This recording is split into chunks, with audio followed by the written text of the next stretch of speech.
Hi everyone, welcome to the Adapt series where we have conversations on business continuity during these troubled times. I'm your host Sanjana Balaraman, and today I'm going to be in conversation with Joshua Zerkel, the head of global community at Asana.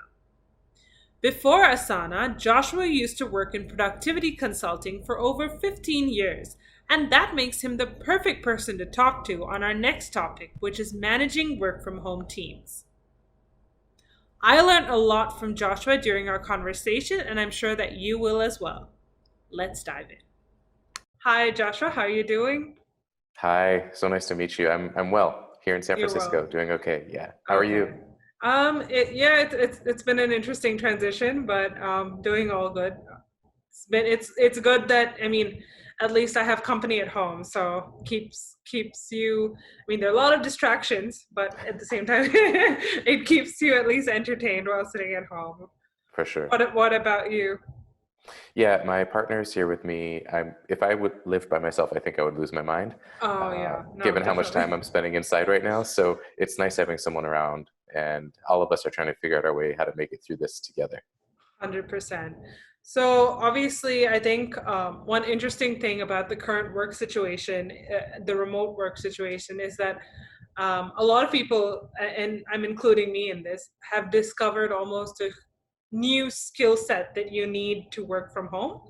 And I think for managers especially, they're probably finding it really difficult to stay on top of their teams at this time, considering that you don't have that constant everyday contact unless it's over a call or virtually or something like that. Mhm. So I think to kickstart, probably the most important question is what are some ways that organizations can collaborate across teams, across time zones while working remotely? Because, um, I mean, all said and done, most organizations are in a crisis state right now. So they're going to have to be working along with their headquarters, which are probably in different time zones.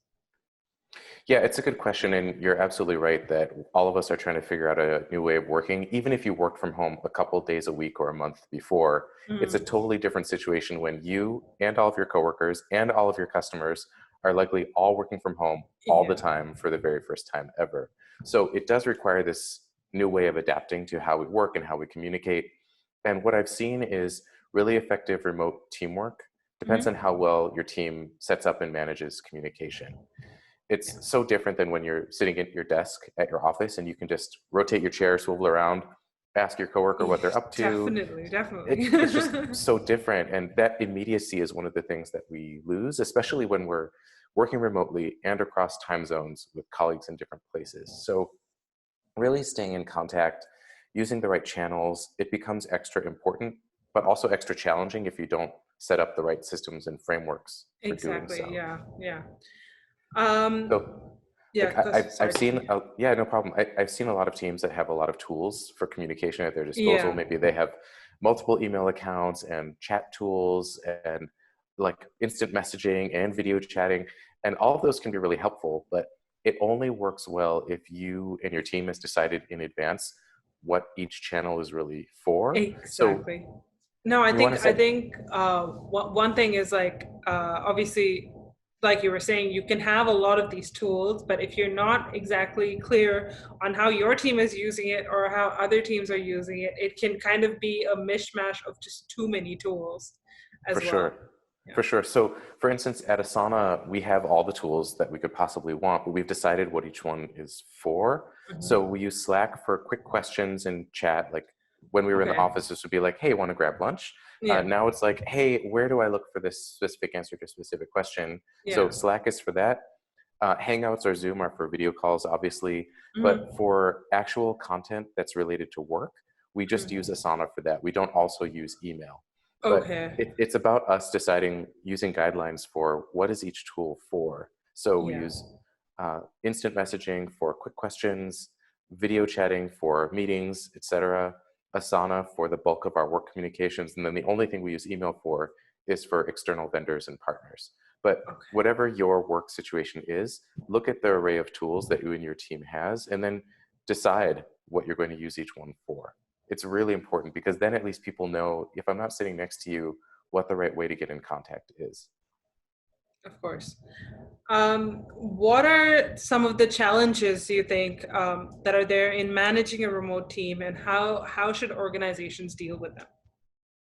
Yeah, I think the biggest challenge or pitfall when it comes to managing a remote team is that teams can have a lack of clarity of what they're supposed to be doing, who's supposed to be doing what, and when they're supposed to be doing it. So it's really about building that clarity, having everyone on the same page about who's responsible for which actions that ladder up to the bigger goals. The reason why it's extra challenging for remote managers and remote workers is you don't have that immediacy of being together where you can just Yeah. ask really quickly and easily and get an answer right away. So setting up that clarity up front is super, super important. Way more important than when you're sitting next to each other. Yeah, and I imagine another problem, from a management perspective would be you also don't want to micromanage, like you don't want to be asking questions all the time. So Yeah. it's an interesting balance that you have to probably keep. Yeah, it's hard. I think for many managers, this is a situation where they probably want to feel like they know everything that's going on all the time, even more than when we're sitting next to each other. Yeah. But I've seen it work better when you actually move in the other direction of helping your team get clarity and focus on you agreeing together, here's the priorities, here are the projects that ladder up to those priorities, and here are the tasks, and here's who's responsible for those tasks and when they're due. That way, as a manager, you can feel like you know what's going on without having to virtually like tap everyone on the shoulder and be like, hey, what are you working on today? Have you worked on it yet? Is it almost done? Because if you have that level of clarity of who's working on what and when they're supposed to be doing it by, then you don't need to ask every person every day, like, what are you working on today? What are your priorities? Make it an open door where people can come to you if they have questions about what their priorities should be.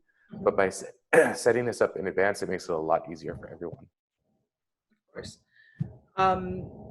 So we touched upon like having systems and tools and apps and all of those things in place before you make this kind of a transition to remote work. What are the structures that you think teams need to create to help everyone work efficiently remotely? Especially considering in this kind of situation where a lot of people are probably working from home extensively for the first time. Well, this is, as I mentioned before, like a new situation for basically everyone. And one of the big things that happens when you switch your workspace is the cadence of how you work goes away. So when you go into an office, you typically know what time you need to be at your desk, you know what time you're going to leave, you have an idea for what time you're going to have lunch, you know when your regular meetings are going to happen. So all of those things kind of go away when you're working from home. Yeah. And now you can wake up 5 minutes before your first meeting if you want to, because it's literally right there. And as long as you're not on video. As long as you're not on video, or you could be like the pajama bottom person and the suit on top person. But like these things that were not normal for us before are suddenly the new normal. And also our laundry is right there, and there might be kids at home. And so these things get very mushed together. Our work and our lives become intermeshed in a way that they just weren't. Things get squishy. So it's really important to set up some proper work boundaries for yourself where you have your time when you go into work, and that could mean you just like clear off the space in your dining room table, and that's your desk for the day. Yeah. And you also need the same cadence for when you end your day. So you and your team need to agree together on, here are our team working hours, like here's the box that we're putting work in. Make sure, especially as a manager, you're encouraging people to take breaks and take lunch, because they still need to be human and they still need to have that feeling like I'm going to work and that work ends at a certain point. And so those sorts of cadences can really help everyone on the team feel like, okay, maybe working from home, but I'm still working and there's still an end to my workday. Can I ask a quick question here? And the reason I'm asking is I come from an organization where from day one, we've kind of had like flexible timings. So pretty much everyone comes in at different times, and that's carried over to this work from home situation. And what makes it difficult about that is you have decided for yourself that, okay, I'm going to start at say 9 o'clock and finish by 6:30. And like other people are working from like 1 p.m. till say 9 p.m. And so it kind of encroaches. There's no stopping. Like I get the whole, like you have a time where you start, but it's so hard to find time to stop. Yeah, I get Yeah. that. I think in situations like that where there's already been some flexibility in the times that people work, what Yeah. the team really needs to agree on is here's the core time during the day when all of us can be expected to be online together. And then you Yeah. still have that flexibility at the start or the end Hmm. as to what works for each person's life. But especially when teams are distributed, there needs to be some time when everyone can feel like, okay, if I need to get in touch with Sanjana, I know I can do it between the hours of 1 and 5, or if I need to get in touch with Josh, I know it will be between 10 and 4. Yeah. So then it becomes like that central part of the day is your team's work time.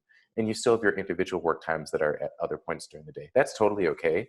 You just need to be able to agree upon like this is our core time that we can work. That's a pretty cool concept. I will probably pitch it to my team. It's um, helpful. yeah, yeah, no, it sounds like it would be. I know that this is probably I know there's a problem that a lot of people in my company are having, and it's probably a problem that a lot of people will resonate with. So that's super helpful. Um, so we touched upon this a little earlier, but it's obviously a little difficult for managers to monitor productivity while working remotely. And you've touched upon this with, Slack and Asana and all of these, but are there any other specific tools or apps that you think they can use to solve for this? For managing productivity, Yeah, so for monitoring productivity more than anything. I don't know Like, that there's an. Go ahead, yes, please. no, I was gonna say, like, you mentioned it before, like, but to make sure that they know what's going on and who's doing what, um, any tools that can help with that. Sure. I think in general, a work management tool is the place where that sort of thing is best managed and then monitored or tracked. Hmm. Like Asana, or you could even have it just in a spreadsheet, although it's probably not ideal for Yeah. bigger teams. Yeah. But for instance, like at Asana, we use Asana for this, Mm. and it just makes my life as a manager much easier because I can see what each of my team members have assigned themselves or I've assigned them to work on by going in and running a report. We can go through it during our one-to-one meetings and review everything that's on their plate. And that way, when the end of the week comes and we look at what's been completed, we can make sure that everything was aligned along the way. And then we can make adjustments for the next week. So I'm not a big proponent of micromanaging. I am a proponent Mm. of making sure everyone is on the same page. And Mm. that way you can avoid micromanaging in most cases. It is a more of a I have to trust my teammates challenge than I Yeah. think most managers are used to. Yeah, And that the was, way, I was gonna ask, like, yeah, putting the rule is great, but like making sure people follow it is a totally different ballgame. sure. And actually that's where having a work management tool becomes really helpful Mm. because let's say it's Monday and you and I work together and you're my manager, you give me an agreed set of things that I'm going to work on over the course of the week. We get to the end of the week, we check in and I haven't worked on any of them. We have a very different conversation than if I had completed all the things that were on my list. Yeah. So there is that trust, but then also Mm. there's accountability. So you can review, did I do the right thing in trusting you for this week? And Hmm. next week, how are we going to make changes based on what you've accomplished? And so I think it actually opens up some interesting conversations around the manager report relationship and the relationship in terms of how we get our work done on the team as a whole. Um, I think an interesting thing now, I mean, hopefully this all comes to a close soon, but even at the end of this crisis, I think an interesting thing that's going to come out of it is a lot of people are going to start looking at remote work especially differently. Would you be able to share, what you think some of the benefits are in having a fully remote organization? Yeah, I think you're right. The genie is out of the bottle at this point on remote work. We've all been forced into it, whether an organization wanted to or not. And the interesting thing is a lot of organizations and industries that were never going to work remotely now are, Yeah. especially the old school, more traditional industries. Everyone's doing it. We're all in the Yeah. same boat. So I think there's going to be a lot of conversations about how do we integrate this into our everyday work now that things are hopefully back to normal at some point. Mm. So I think there's going to be a lot of focus on the benefits of remote work, like flexibility. We can now hire people from anywhere in theory. We can have people who have different responsibilities at home build that into their work and into their lives in ways that we just didn't allow for before. This is just new for us. And I think we're going to see that for a lot of people, under the right circumstances, this can work really well. Is it for everyone? No. Is it for more people than we expected? Probably. And now that all of us are in this giant experiment together, I think we're seeing what the real strengths and what some of the challenges that come along with this are. And I think a lot more people and a lot more organizations are going to be asking for this in the future. Definitely. Did you have anything else you wanted to add regarding managing a work from home force? The only thing I'd add and want to close on is this is a challenging situation for everyone, not just in terms of the mechanics of work, but emotionally, psychologically, dealing with your families. All of it is kind of happening all at once. Yeah. And so I ask of myself and I ask of my team and I ask of all the managers and teams out there, be patient. This is hard. And none of us have all of the answers right now. There are lots of tips and techniques and things to try. And at the end of the day, we're all working with people who are in a really challenging, stressful situation.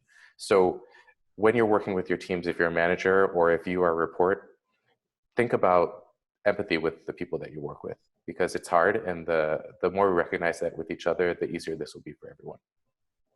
Perfect. I couldn't end on a better note. Thank you so much for joining us for this, Josh. My pleasure. Thank you so much.